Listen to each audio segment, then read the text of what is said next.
when it comes to communication, I think that we're missing some of the key ingredients.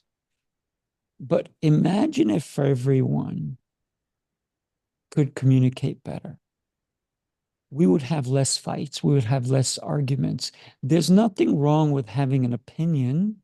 We all have different opinions.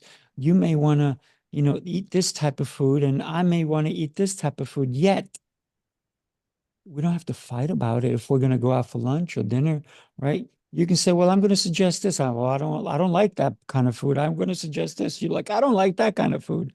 That doesn't mean we fight. That means, okay, now we know what's not on the table. Let's figure out what we can have on the table. What kind of food can we have some great conversation over? And I think that what winds up happening is that everybody brings blame first because the communication is not there. We don't understand one another. When, and I'm sure you have, and everybody listening, they've watched the show and then they go and talk to somebody about, maybe it's a TV show, it could be a movie, it could even be a speech. And different people take different points of views. I don't want to get into politics, but when a politician talks, you have people who like, "Hey, it was amazing." And then you go to people, "Did you hear this?" So it's all this stuff, it's happening. And we can't please everyone. But if we had a clearer sense of communication, of listening first, I think that's a key ingredient to communication. Because you may hear something, you may hear a siren. I don't think you're listening to the siren unless your house is on fire. You're going to listen really carefully and get out.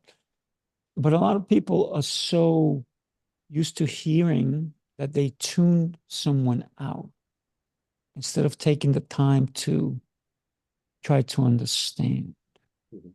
So even though your political views may not be like mine, that doesn't mean I don't value you as a person, right?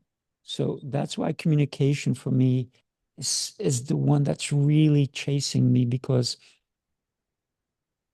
when we come across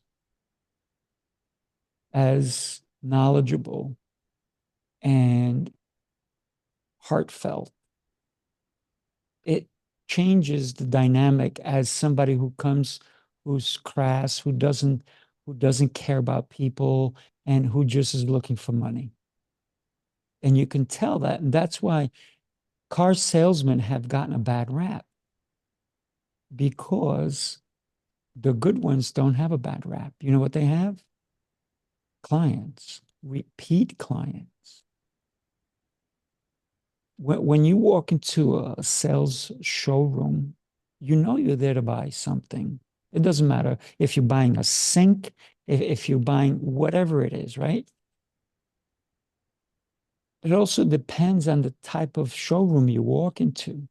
If you're going to buy an area rug, are you walking into a department store, or you are walking into a specific area rug store where their area rugs, the cheapest one is 5 grand, and they go up to, two, $300,000. You know where you are, where you're stepping into. But for the salesperson to not understand why you're there and just try to sell you without first wanting to know why you need to buy something. So that communication as a salesperson needs to be improved, because if we can get to the why, we'll make more sales, a lot more sales.